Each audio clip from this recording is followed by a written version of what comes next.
Hello good evening everyone. मैं doctor Swati Sharma English सूत्रा में आप सभी का स्वागत करती हूँ। कैसे हैं आप सभी? और जो हमारी ये सीरीज चल रही है क्वेश्चंस आपके और जवाब मेरे, तो उसमें मैं आज आप लोगों के लिए एक स्पेलिंग रूल्स का क्वेश्चन और उसके चारों ऑप्शंस का एक्सप्लेनेशन देने के लिए आई हूँ। ये क्वेश्चन पीजीटी 2016 में पूछा गया था। इससे पहले मैंने ना पायनियर बैच का एक जो है वो दिखाया था स्टूडेंट्स को। एक पायनियर बैच, जो हमारा पायनियर बैच है, पेड बैच चलता है प्रैक्टिस का, तो उसमें मैं ना क्वेश्चन सॉल्व करवा रही थी। तो मैंने एक क्वेश्चन ग्रामर का सॉल्व करवाया था, जो पहला क्वेश्चन था, और उसमें 4 ऑप्शंस थे। तो मैंने उसमें अलग अलग जो वर्ब्स थे, अनर्गेटिव वर्ब, और वो सारा मैंने उसमें एक्सप्लेन करा था कि क्या चीज़ होती है। तो मैं एक चीज आप लोगों से कहना चाहूंगी कि बहुत सारे लोग, एक तो ना कुछ लोग बहुत ज्यादा नेगेटिव होते हैं। वो सोचते हैं अरे जो चीज आज चली आ रही है वही पढ़ लो ना। वो जैसा आजकल एक ऐड नहीं आता, जो पुराना चल रहा है वही लगाने का है ना। वही सेम चीज बहुत सारे लोग ना ये मानते हैं, जो चल रहा है उसमें चेंज करने की जरूरत क्या है। तो भैया और बहनों, बात ऐसी है कि आपके हिसाब से चीजें नहीं चलती हैं। Come out of your comfort zone. Comfort zone से बाहर आना पड़ता है। नौकरी चाहिए तो कंफर्ट जोन से जो चला आ रहा है वो नहीं होगा ना। अगर रूल बेस्ड क्वेश्चन आ गए तो फिर 5 ही आ गए तो फिर क्या करोगे, है ना। तो इसीलिए मैं जो है आपको छोटी छोटी चीजें बताती हूँ, मानना ना मानना तो आपकी ऊपर है। तो मैं आज इसमें स्पेलिंग रूल्स वाला पार्ट जो है वो लेकर आई हूँ। तो चलिए स्पेलिंग रूल्स वाला पार्ट बताती हूँ। सबसे पहले मैं आप लोगों को पीजीटी 2016 का जो क्वेश्चन है वो दिखाती हूँ। जो पीजीटी 2016 का क्वेश्चन था, ये था क्वेश्चन। पहले क्वेश्चन पढ़ लीजिएगा। ये पीजीटी 2016 का क्वेश्चन है। मैं एवं उठा के क्वेश्चन नहीं पूछने लग रही हूँ। पीजीटी 2016 में पूछा गया था, क्योंकि 2016 में रूल बेस्ड क्वेश्चंस आए थे, टीजीटी में भी आए थे और पीजीटी में भी आए थे। इसमें क्वेश्चन ये है कि which is incorrect in reference to spelling rules. पहला है, if the accent does fall on the last syllable the consonant is doubled. If the final consonant is L, it is always doubled with only one exception. Short monosyllables never double their final consonant. When followed by ing, the E is always dropped except when the final E is preceded by a vowel with which it forms one sound. अब देखो भैया, ये है PGT 2016 का question. हमने इसे youth में भी पढ़ लिया, घटना चक्र में, हमें पता ही इसका आंसर सी है। क्यों है? या इससे मिलता जुलता ही कोई और क्वेश्चन आ जाएगा तो कर लोगे भाई। जब 4 साल हो गए इसे, 4 साल 2016 से, अब तो 16 का पेपर खैर 19 में हुआ था, तो 19 से अब 5-6 साल हो गए पढ़ते हुए उसी चीज को। तब तो पता है एक एक क्वेश्चन को पता है कि आंसर जो है इसका सी है। क्यों है? क्यों है? The question is why. और अगर ऐसा ही क्वेश्चन इसी तरीके का जैसे 16 में आया था, कुछ स्पेलिंग रूल से मिलता जुलता फिर आ गया, तो क्या करोगे भैया और बहनों? इसीलिए चीजों को समझो और ये सोचो कि अगर नौकरी चाहिए, ये मत कहना कि हम तो 1 नंबर से रह गए, एक क्वेश्चन से रह गए ना। ये गलत बात है। देखो आजकल ना, तुमको भी पता है, यूट्यूब पर इस समय लोग जो है बहुत ज्ञान की बातें कर रहे हैं। वो ज्ञान ऐसा है, वो ज्ञान भी ना, और तुम यू आर द बेस्ट जज। तुमको पता है कि कौन सा ज्ञान तुम्हारे दिल पे टच होता है, कौन सी चीज तुम्हें सीधा दिल पे लगती है, किस चीज को तुम है छोड़ परे यूं ही निकाल देते हो। ठीक है, अगर बात दिल को छूती है तो इट मीन्स क्या, वो जेन्युइनली बात कर रहा है। नहीं तो भैया वो तो तुम सभी जगह पे लिख कर आ ही जाते हो, यस आप बिल्कुल सही कह रहे हो, आपकी बात से हमारी आंखों में आंसू। अगर ना, अगर रियली में वो चीज लगती है ना दिल पे, तो सोचो हाँ वो चीज जो है वाकई ज्ञान की बात है। तो मैं तो भाई, मैं सही बात बता रही हूँ कि अभी कोई भी एक क्वेश्चन देखेगा, those who have been preparing for the last 5-6 years, they very well know the correct option, the answer is C. But why this is correct, a few of them know. ठीक है, वो मैं ये नहीं कहती लोगों को पता नहीं है, मगर कुछ को पता है, but rest of the people don't know the answer. उनको सिर्फ ये पता है this is the correct answer. तो आज मैं आपको एक चीज समझा रही हूँ, और मेरा कहने का मतलब ये है कि अगर इस तरीके से नहीं पढ़ रहे हो, you have time, you have 3 months, why don't you study like this, कि रूल्स भी पढ़ो, चीजें पढ़ो। भैया ऐसे ही होगा, और कोई तरीका नहीं है। तो ये क्वेश्चन मैंने बताया। अब मैं आप लोगों को इस क्वेश्चन का एक एक करके जो है वो आपको वो समझाती हूँ। पहला है इफ द एक्सेंट, पहले मैं इसकी स्पेलिंग ठीक कर दूं, इसकी जरा स्पेलिंग में गड़बड़ है, ये स्टॉपिंग है, इसकी स्पेलिंग ठीक कर दूं। तो पहला है before adding A suffix when the word ends with a single wall followed by a single consonant and the consonant ends on accented syllable और अ वन सिलेबल वर्ड।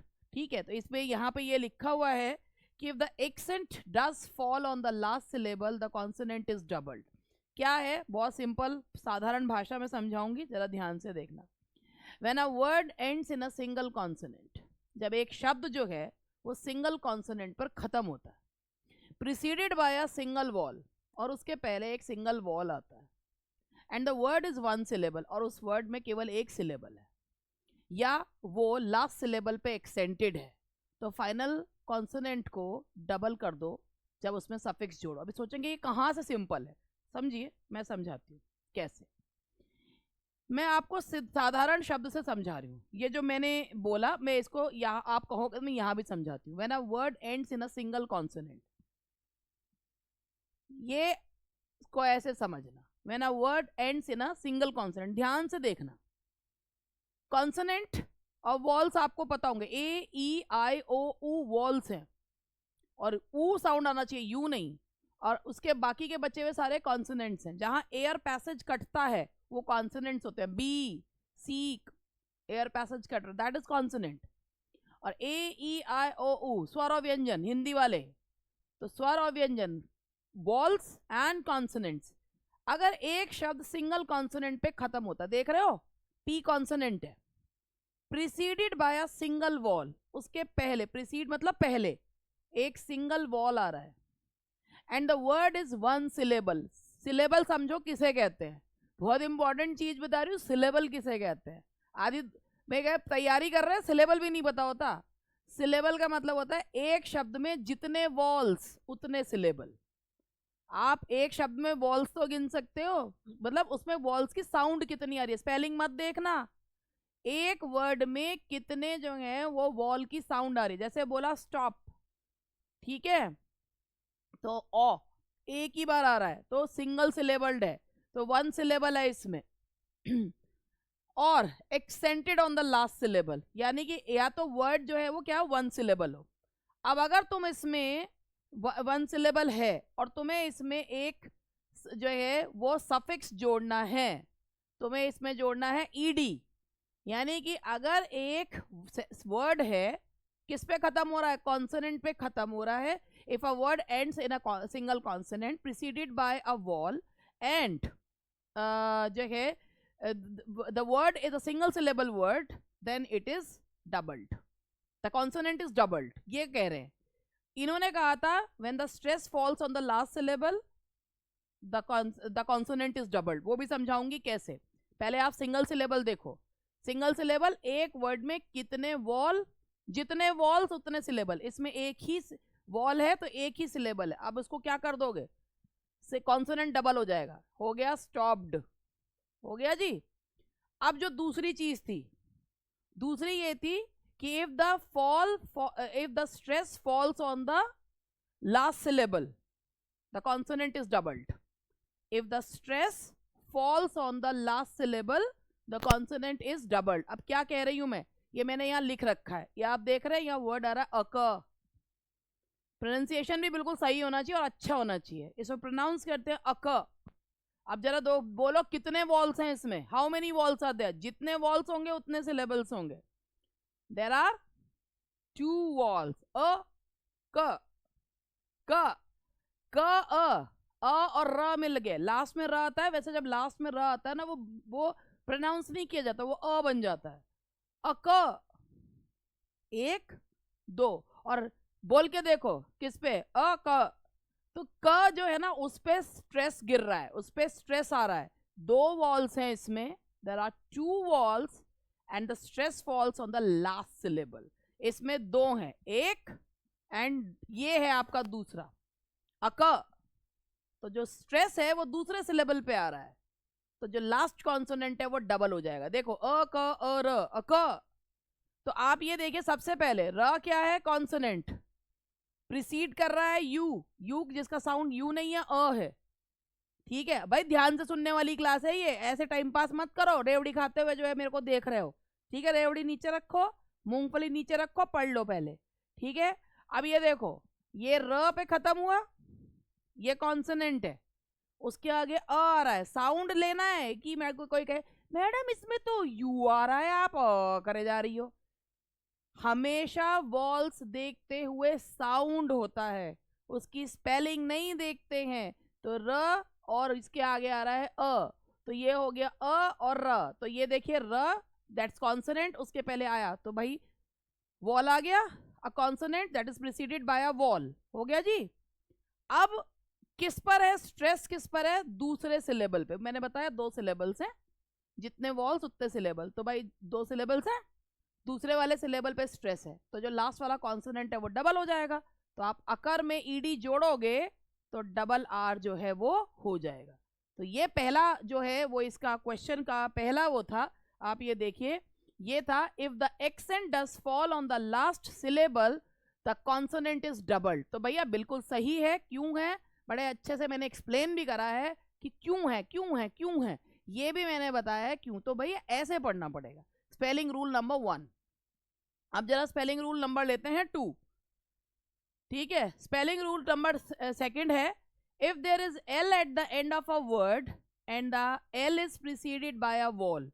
जो मैंने अभी आपको बताया था कि अगर, साधारण हिंदी में बता रही हूं, कि यदि एक शब्द जो है वो एल पर खत्म होता है और एल के पहले एक वॉल आ रहा है, ए आ रहा है, ई आ रहा है, आई आ रहा है, ओ आ रहा है और ऊ आ रहा है, ऊ याद रखना, ऊ, यू ना बोलना, this L gets double of the suffix. सही है जी। If the final consonant is L it is always doubled with only 1 exception. इसमें यही इसका रूल था, एक्सेप्शन भी लिखा हुआ है, देखो जी। अगर वर्ड में यहां मैंने लिखा इक्वल, अब आपने यहां, मैं इसको पूरा तोड़ रही हूं, ये एल जो है ये दैट इज अ कॉन्सोनेंट। देखो भैया यूट्यूब पे इस तरीके से कोई नहीं पढ़ाता। ठीक है, यूट्यूब पे कोई इसलिए नहीं पढ़ाता, सबको लगता है हमारी नॉलेज छूट जाएगी, मगर मैं पढ़ाती हूँ। और मैं इसलिए बताती हूँ क्योंकि इससे मुझे मालूम है कि इससे एक इंस्पिरेशन लेके लोग ये सब को पता चल सकता है कि हम कहाँ गलती कर रहे हैं और हमें जो है कहाँ पर सुधार की आवश्यकता है। ये है रीज़न कि क्योंकि अगर आप भाई आप एक सोशल प्लेटफॉर्म पे कोई चीज़ दे रहे हो, चाहे ज़्यादा मत दो, मैं खुद कहती हूँ मैं बहुत ज़्यादा सामान नहीं देती, और जो देती हूँ स्टूडेंट से कम का होता है, बाकी तो क्या कह सकते हैं। एल पे खत्म हो रहा है, उसके पहले आ रहा है एक वॉल, ए आ रहा है। अब तुमको क्या करना है, इसमें जोड़ो ईडी, तो क्या हो जाएगा, ये इक्वल्ड हो जाएगा। सिर्फ एक एक्सेप्शन है इसका जिसमें जो है वो डबल नहीं होता, वो है पैरेलस। आप यहां देखिए, पैरेल है, उसमें आप अगर वो OUS जोड़ रहे हैं तो वो डबल नहीं होगा। ठीक है, इसका एक एक्सेप्शन है, अगर आप पैरेल में डबल LOUS नहीं होता, ये इसका एक्सेप्शन है। पैरेलस में एल पे खत्म हो रहा है, कॉन्सोनेंट के आगे वॉल आ रहा है, और हमने एक इसमें सफिक्स जोड़ा भी है, मगर फिर भी ये जो है ER जो है ERING, ये अगर हम इसमें जोड़ेंगे तो ये हमारा डबल नहीं होगा। दैट्स व्हाट आई वाज, ये इसमें यही इसका क्वेश्चन था। If the final consonant is L it is always doubled with only 1 exception. तो पैरेलस इसका एक्सेप्शन है कि ये जो है उसमें एक्सेप्शन, इसमें ये नहीं डबल होता, पैरेलस डबल नहीं होता है। ठीक है, तो ये हो गया, ये हमारा सेकंड वाला पार्ट आ गया। अब मैं थर्ड वाला क्वेश्चन का पार्ट यहीं से पढ़ूंगी और उसको समझाऊंगी भी, थर्ड वाले को जब मैं यहां से पढ़ती हूँ। Short monosyllables never double their final consonant. अभी ये चीज ऊपर वाले में ढंग से समझाई है। शॉर्ट मोनोसिलेबल का मतलब होता है जो सिंगल सिलेबल वर्ड होते हैं, नेवर डबल देयर कॉन्सोनेंट। अगर आपने बोला यहां पर, ये बोला इन 1 syllable word ends in a single consonant preceded by a single vowel double the final consonant। तो इन्होंने कहा, जैसे यहां पर ये था, मैंने यहां बोला बैग, बैग में आप बताओ कितने जो हैं वो सिलेबल्स हैं। अब तो आप बता दोगे कितने सिलेबल्स हैं, जिन्हें नहीं पता सिलेबल कितने।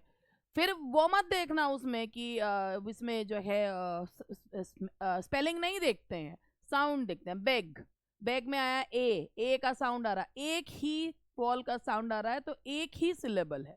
तो बैग में आया short monosyllable, never double at the जो है वो, ये क्वेश्चन ये था आपका कि short monosyllable never double their final consonant. तो ऐसा नहीं होता है। अगर आपने बैग में ईडी जोड़ा तो आप ये देखिए ये मोनोसिलेबल है, इसमें ईडी जोड़ रहे हैं, क्या हो जाएगा, बैग्ड। तो ये वाला आपका जो ऑप्शन था वो गलत था।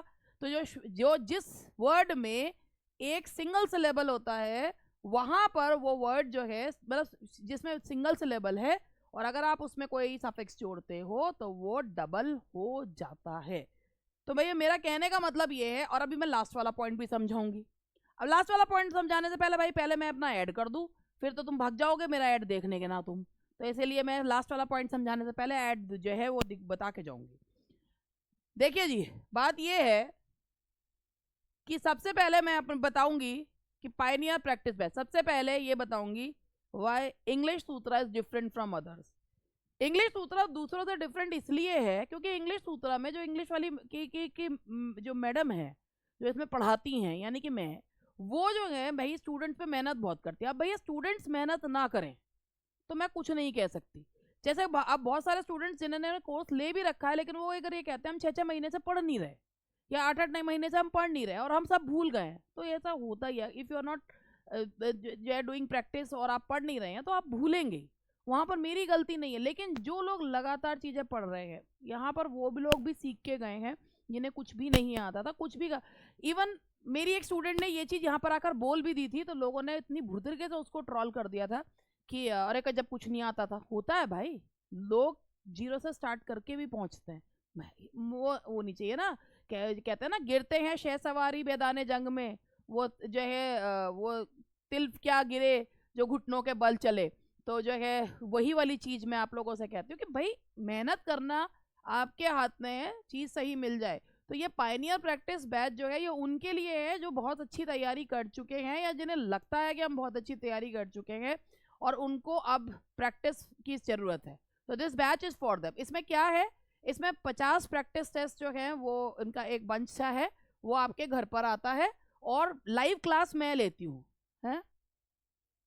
अच्छा 52 का जो है वो प्रैक्टिस सेट आपके घर पर आते हैं और उसमें जो है लाइव क्लासेस अभी इसमें चल रही हैं क्योंकि 52 पेपर्स इसमें ऑलरेडी हो चुके थे पिछले साल और अब इसमें दोबारा से हमने पायनियर के नाम से स्टार्ट करा है, तो वो भी जो है वो चल रहा है। तो ये ना इस तरीके से बांटा हुआ है। आधी बात तो मेरी लोग सुनते नहीं। Mock test, target test, new target test और पायनियर टेस्ट, तो ये ऐसे है, छोटे से बड़े के क्रम में है ये। यानी कि मॉक टेस्ट इजी है, टारगेट टेस्ट मीडियोकर है, न्यू टारगेट टेस्ट उनसे थोड़े से ऊपर है, पायनियर टेस्ट उनसे थोड़े से ऊपर है। तो कुल मिला के ईजी टू डिफिकल्ट की अप्रोच लेके चला जा रहा है। ग्रामर और लिटरेचर दोनों के क्वेश्चंस हैं, वोकैब भी है, सारी चीज मैं लाइव पढ़ाती हूँ। उसमें वीडियोस जो पढ़े हुए हैं उनमें मैंने एक एक चीज एक्सप्लेन करी है और देखो याद करना और पढ़ना तुम्हारा काम। तो ये 1599 का बैच है, इसमें आपको इसके प्रैक्टिस पेपर्स भी आपके घर पर आते हैं, मेहनत करते हैं और आप जो है उसको वो देख सकते हैं। दूसरा, कुछ लोग जो है अभी जिन्होंने अभी भी तैयारी करनी शुरू करी है, यूपी टीजीटी का लिटरेचर का बैच हमने निकाला है। जो भैया ये जो बैच है ना, ये लाइव क्लासेस अब कोई नहीं चल सकती। देखो भैया बात करना, मैं हमेशा एक चीज ये कहती हूँ, I don't believe in shortcuts. और मैं इसीलिए शॉर्टकट्स में बिलीव नहीं करती क्योंकि मुझे लगता है जो चीज जितने शॉर्टकट से जितनी जल्दी पाई जाती है वो हाथ से भी उतनी जल्दी निकलती है। कि उस समय तो लग गया ओहो 10 घंटे पढ़ के भाई साहब ज्ञान की गंगा में डुबकी लगाई है, थोड़ी देर में वो डुबकी सारी कहाँ जाती है पता भी नहीं चलता। तो इसीलिए इसको भाई स्टूडेंट्स तो जो है वो अपना घंटों पढ़ सकते हैं, मगर टीचर 7 से 8 घंटे लगातार पढ़ाने में टीचर में वो एनर्जी नहीं रह जाती। Fact is fact. तो मैं वही चीज आपसे कहती हूँ कि ये जो बैच है ये लिटरेचर का है। इसमें आप देख रहे हैं, इसमें शेक्सपियर के, मिल्टन के, हिस्ट्री ऑफ इंग्लिश लिटरेचर के, लिटरेरी टर्म्स के, पाथ टू विक्ट्री जो हमारी बुक है वो सारे नोट्स आपके घर पर आएंगे। और ये जो बैच है वो आपको, ये है 3999 का बैच। ये बैच आपको ऐप पर अवेलेबल है, फीस भी मैं आज इसलिए बता रही हूँ क्योंकि अब मुझे पता चला है कि बेकार में अपने आप को सोच रखा था, ओवर हाइप्ड कर रखा था। हमसे तो पता नहीं कितने लोग कितना ज़्यादा जो है वो चार्ज कर रहे हैं, और उसमें नोट्स भी नहीं देते, पीडीएफ पकड़ा देते हैं। तो भाई देखो, ये जो है इसमें आपको नोट्स भी मिलेंगे, और ये सिर्फ लिटरेचर का बैच है, यूपी टीजीटी के लिटरेचर का, और इसमें सारे वीडियो क्लासेस है। वीडियो क्लासेस जो अभी रिसेंट बैच था, सारी क्लासेस उसमें कायदे से लगी हुई हैं। विलियम चारों राइटर्स है, हिस्ट्री है, लिटरेरी टर्म्स है, ये सब चीज है, और नोट्स मिलेंगे सारे। पार्ट 2 विक्ट्री के बाद फ्री है। उसके बाद ग्रामर का बैच है, ग्रामर है, पार्ट 2 विक्ट्री इसके साथ भी है। पूरी ग्रामर पढ़ाई है इसमें, एक एक चीज बताइए, एक एक चीज एक्सप्लेन करिए। ग्रामर का बैच है 2100 का, ये है ग्रामर का बैच। ठीक है जी, ग्रामर और लिटरेचर का अलग अलग कर रखा है। फिर उसके बाद ये किताब है। किताब के लिए करना क्या है, 7895937338 पर, अब ये ऐप पर अवेलेबल नहीं है, 7895937338 पर कॉल करना है, और जो है पेमेंट करके ये बुक आप मंगवा सकते हैं, पार्ट 2 विक्ट्री। ठीक है जी।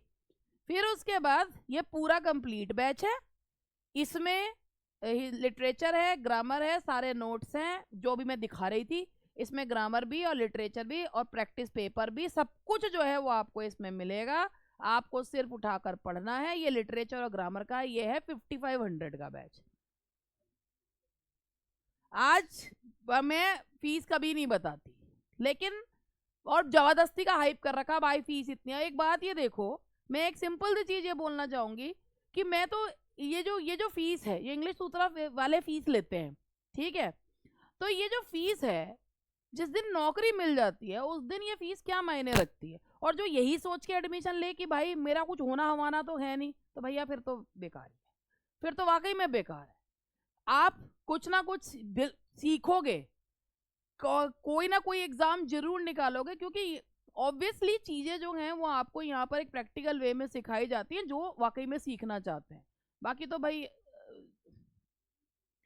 कि भाई एक बार हमारे यहाँ पर एक स्टूडेंट ने ये फ़ोन करके बोला भी कि भाई हमें आपकी फ़ीस बहुत ज़्यादा जो है वो बताई गई थी, हमने जो है आपकी फ़ीस बहुत ज़्यादा सुनी थी, तो हमें औरों से ये पता चला है कि, और जब हम भी एक्चुअली हम लोग इतना ना ज़्यादा ना लोगों के बारे में जानते नहीं हैं। लोग हो सकता है हमारे बारे में जानते हो, हम नहीं जानते, तो हमें लगता था कि भाई हो सकता है भाई जब फ़ीस ज़्यादा हाइप्ड है तो, लेकिन पता चला है कि फ़ीस इतनी वो नहीं है, क्वालिटी है, तो जो थोड़ी बहुत फीस है वो है। और देखिए भाई, हर अच्छी चीज के लिए आप गुरु को गुरु दक्षिणा देते हैं तो वो चीज जरूरी भी होती है। ठीक है, क्योंकि एक चीज ये है कि अगर कोई व्यक्ति ऐसा सोचता है कि सिर्फ मैं जो है ना, आप देखिए यूट्यूब पे भी आप फ्री नहीं कर रहे हैं, आप ऑब्वियसली नेट के चार्जेस दे रहे हैं। आप जो है जब नेट के चार्जेस तो आप दे ही रहे हैं ना, तो यूट्यूब पे भी आप फ्री तो लेते नहीं है, यूट्यूब पे आपको ऐड भी देखने पड़ते हैं, तो फ्री तो आप किसी भी चीज पे, और फ्री की चीज लगती भी नहीं है, ये भी सोच लीजिएगा। तो जो लोग कहते हैं ना फ्री फ्री फ्री, नहीं लगता। देखो भाई, ये मेरा कहना, I am very candid and that is how I speak. तो वही चीज है, मैं बिल्कुल साफ स्पष्ट बोलती हूँ, मेरी अपब्रिंगिंग इसी तरीके की है, और मैं ये चीज हूँ क्योंकि मुझे जो बताना होता है वो मैं बताती हूँ। ये नहीं पहले बेटा बेटा बेटा और उसके बाद कौन बेटा कहाँ का बेटा, ये काम मैं नहीं करती। ठीक है, जो मेरे साथ जुड़े हुए हैं और जुड़े रहना चाहते हैं वो हमेशा जुड़े रहते हैं। और एक बात है, गिव एंड टेक वाला रिलेशनशिप होता है। Being a teacher, I always bless my students, but sometimes it happens कि people don't want to keep any sort of relationship with me, तो वो सही है, वो उनकी मर्जी होती है। अब एक और चीज मैं आपको बताना, अभी बिहार में का टीजीटी का रिजल्ट आया, 2 स्टूडेंट्स ने फोन करके बताया कि they have been selected. Bihar TGT का पेपर बहुत अच्छे लेवल का पेपर था, वो सिलेक्ट हुए, उन्होंने ये चीज बताई कि हाँ हम सिलेक्ट हो गए हैं। एक उसमें यूपी टीजीटी की तैयारी कर रही थी, शादी हुई बिहार में, जिसका नाम है शिल्पी, शादी हुई बिहार में, और उसने बिहार का टीजीटी का पेपर निकाल लिया। पेपर का लेवल बहुत अच्छा था। प्रीति, अभी मैंने कुछ दिन पहले आपको दिखाया भी था, उसने 6th to 8th भी निकाला है, और उसने जो है अब ये टीजीटी का भी निकाल लिया। और एक और चीज मैं आपको बताती हूँ कि भाई जो उसने निकाला है, तो जब स्टूडेंट्स जो है ना वो कायदे से पढ़ते हैं, वो उसने खुद ही कह रही थी कि पिछली बार पेपर इससे कंपैरेटिवली इजी था मगर फिर भी नहीं हो पाया था। यहाँ सिस्टमेटिकली पढ़ा, चीजों को करा तो एग्जाम निकाल भी लिया। तो अगर where there is a will there is a way, वही चीज आपको याद रखनी है। तो भाई बात ये है, एक टीचर कितनी मेहनत कर ले, अगर स्टूडेंट ना करे तो कुछ नहीं हो सकता। एफर्ट्स दोनों तरफ से होने चाहिए। मैं अपनी तरफ का एफर्ट करती हूँ, आपका करना बाकी है। ठीक है, चलो अब इसी के साथ मेरा फोर्थ वाला पॉइंट रह गया था, वो और समझा दूं। सोच रहे होंगे इतना तो इन्होंने हमें पका दिया, कोई बात नहीं, इतना पक लेना चाहिए। ठीक है, मैं ऐड कैसे करूंगी फिर अपना। If there is e in the end of a word, we remove that e while adding an ending suffix able ing from the newly coined word. ये इसमें कहा गया है कि जब वर्ड के एंड में ई हो तो हम वो ई जो है वो हटा देते हैं जब उसमें एबल जोड़ते हैं या आईएनजी जोड़ते हैं न्यूली कॉइंड। जैसे देखो ये फेम है, अभी आपका फेम है, अगर ये वर्ड हमारा ई पे खत्म हो रहा है और इसमें हम कोई भी सफिक्स जोड़ रहे हैं, ठीक है, तो अब इसमें जैसे हमने OUS जोड़ा तो यहाँ हम क्या हटा देंगे, फेमस जो है इसमें से ई हटा देंगे, फेमस लिख देंगे। ठीक है, when followed by ing the e is always dropped except when the final e is preceded by a vowel with which it forms one sound। अब इसका भी जो है मैं एग्जांपल आपको देख के बता देती हूँ, फिर मैं जो है बस यही था आज का जो है पॉइंट जो था, ये वाला मुझे करवाना था, ये मैं बता देती हूँ आपको।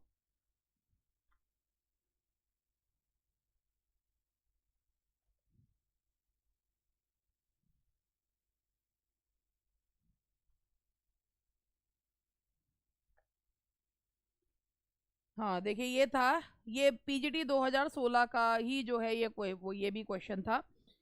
अगर लास्ट में ई आता है, वर्ड के एंड में ई आता है तो हम वो ई हटा देते हैं जब हम एक सफिक्स जोड़ते हैं उसमें। जैसे लव अगर हमने लिखा, ठीक है, हमने लिखा लव, अब लव हमारा किस पे खत्म हो रहा है, ई पे खत्म हो रहा है, और इसमें हमने जोड़ दिया एबल, तो स्पेलिंग क्या होगी, लवेबल।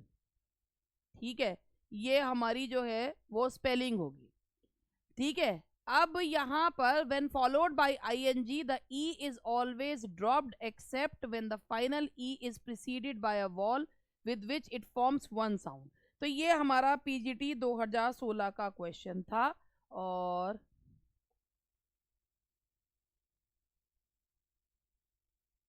ये वाले का मुझे एग्जाम्पल देना है, और ये वाला एग्जाम्पल मैं जरा 1 मिनट का मुझे टाइम दीजिएगा।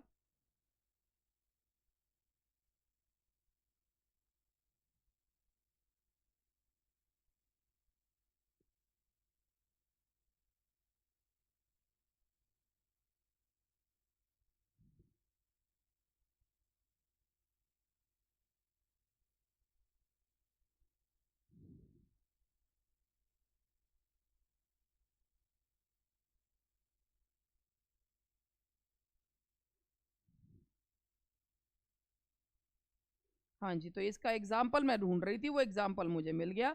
The final E is always dropped except when it is preceded by a vowel with which it forms one sound.